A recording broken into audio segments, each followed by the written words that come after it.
everybody in the world.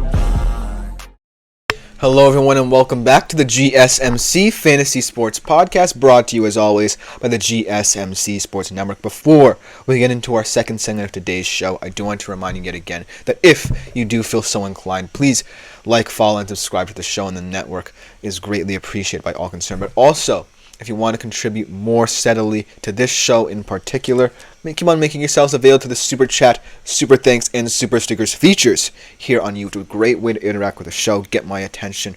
Also, if there's a dollar sign attached to it as well, I'll be more inclined to answer your question as well. They always stand out as well as those tip kind of comments. So if you do feel so inclined, consider that as well. Without further ado, let's get right into our second segment of the day, following the theme of betting and Thursday Night Football. Going to continue by looking at some prop bets for tomorrow night's game, some bets that I think will hit.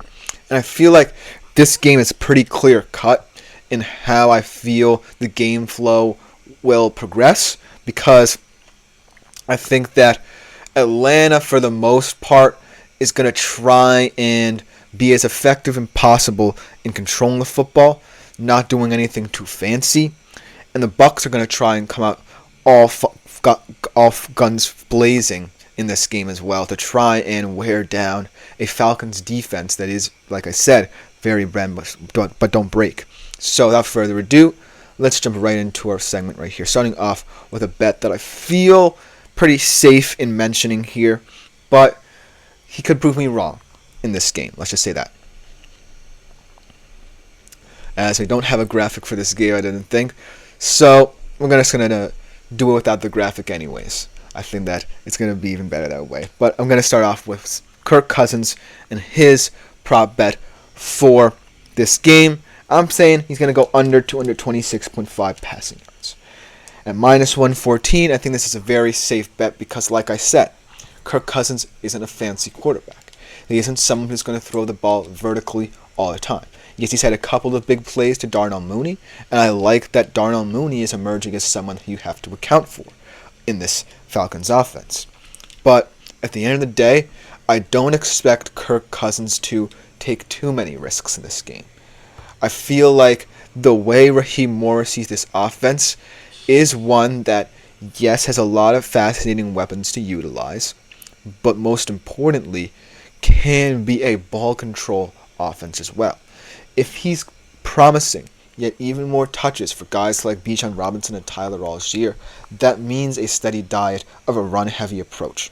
And what they're going to try and do in this game is take advantage of a slightly depleted Bucs front and try and get them to back off a little bit.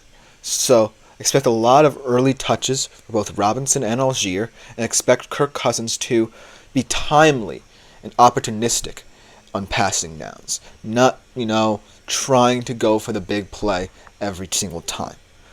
On the other side of the football, though, switching over to my prediction for Baker, I think he's going to go way over 240.5 pass yards at minus 114 as well.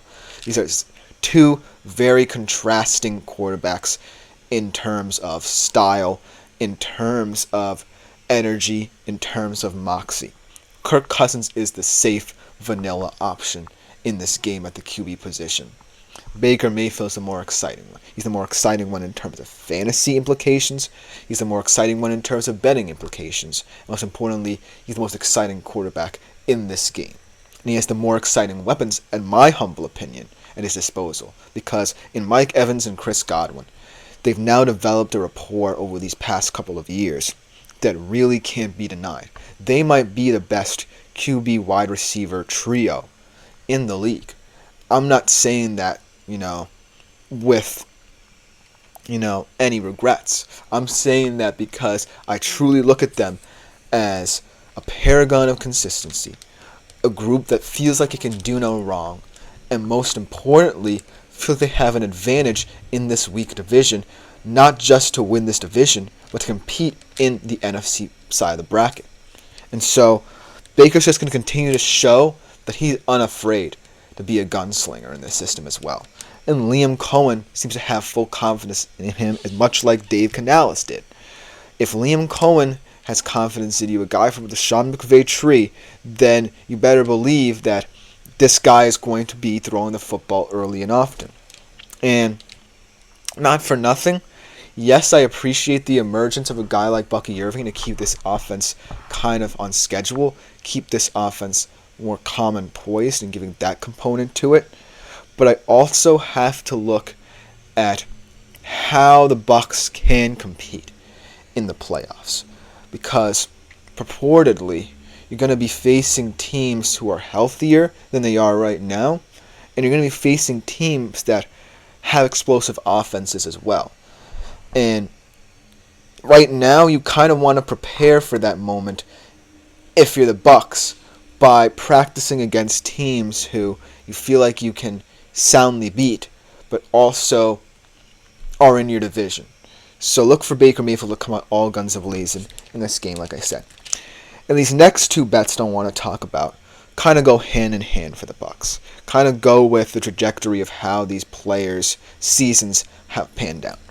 Rachaad White under 32.5 yards and Bucky Irving over 38.5 rush yards and minus 114. And this seems pretty easy to me because I had kind of high hopes for Rachaad White.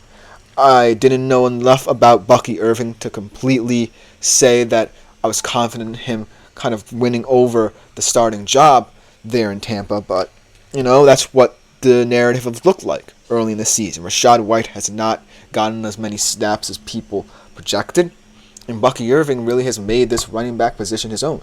He looks like the more explosive back. He looks like the one more apt to bust a big play out, and he looks like someone, most importantly, that is willing to contribute to this offense in a way that doesn't necessarily lead to its detriment.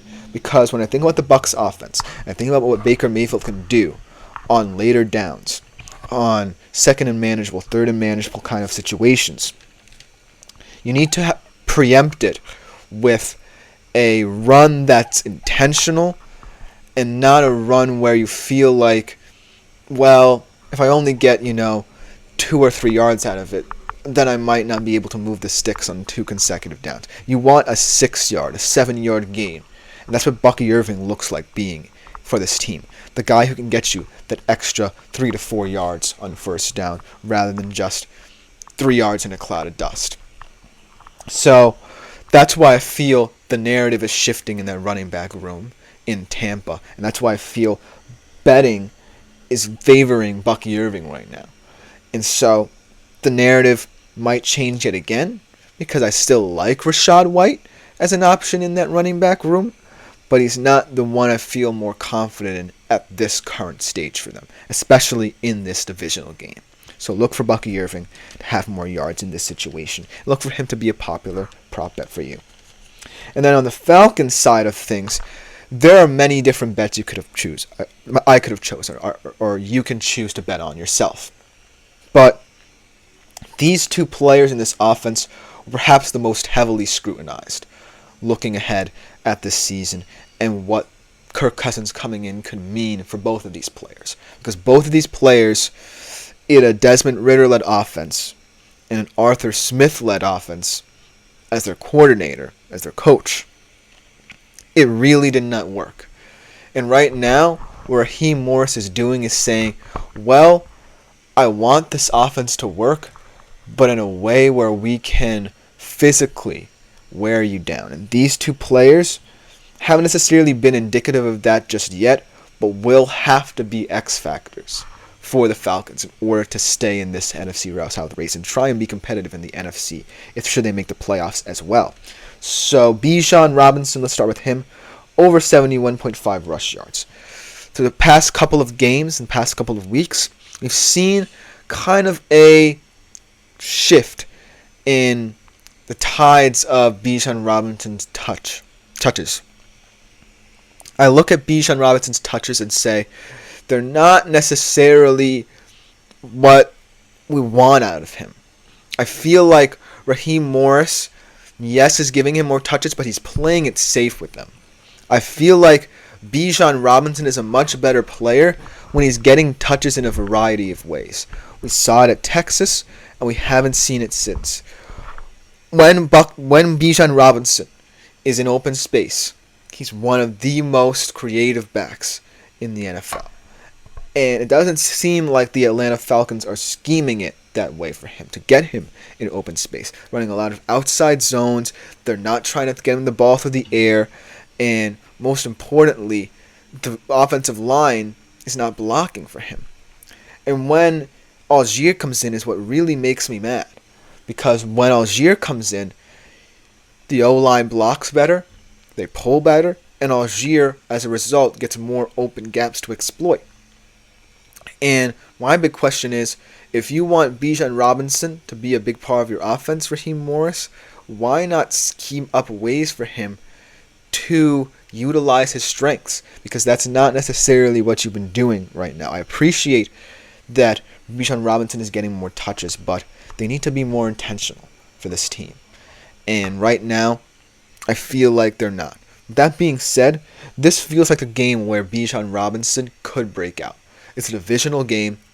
I feel like Raheem Morris has to come out with all his tricks. And this certainly feels like a game where Bijan Robinson could have a say on the offensive side of the football for the Falcons. And not for nothing, I feel like Tampa Bay's run defense is one that at the start of the game has a lot of strength. They want to set the edge, they want to generate pressure from the interior because that's the strength of their D-line. But there's a way to wear them down as well. And I feel like if anyone can be well equipped to do it, it might just be Atlanta. And that's going to mean a lot of Bijan Robinson touches. It's going to mean a lot of touches where you want to generate something for him. And you want to get this offense, most importantly, on schedule like you've been in the past. And so look for this volume of touches to go up, and as a result, perhaps his yardage will go up as well. But then the last one I want to talk about, how about Drake London? Anytime touchdown score, plus 180. If anything, Drake London has either been very disappointing to you in terms of yardage totals, or he's been really impressive as a red zone threat for this Atlanta Falcons squad, or this iteration of this squad, so to speak. And the reason why is because Drake London's best values stem from A, chemistry, but also B, the offense moving in a timely manner. And I feel like his biggest games are going to come like they did in Philly, like they kind of did in that Saints game, when the odds are stacked against Atlanta in certain moments. That's when Drake London's going to shine. He's going to shine in tenser situations when Atlanta is kind of desperate, because his intelligence in those moments stand alone from anyone else in this team. I feel like his intuition on later downs is what's going to keep this offense on schedule in important matchups, and it has for their past two. That's the reason why, they are 2-2 and not perhaps 1-3 or even 0-4 for their sake. So Drake London is just a kind of tone setter. And should Atlanta find itself in the red zone more often than I think they will, Drake London will always be the go-to target for Kirk Cousins in that situation. So look for Drake London to be active in the red zone and also active if the game is closer than I think it will be. But let me know what you think in the comments, because it's an interesting game to bet on. As always, divisional games are very interesting to break down from a betting perspective. But coming up next, though, right after this short break, we are transitioning from this Thursday Night Football deep dive to our continuation of my positional rankings, starting off with the wide receivers for today's show. So don't go anywhere. We'll be right back after this short break. Looking for your daily fix of sports talk without having to pay for it?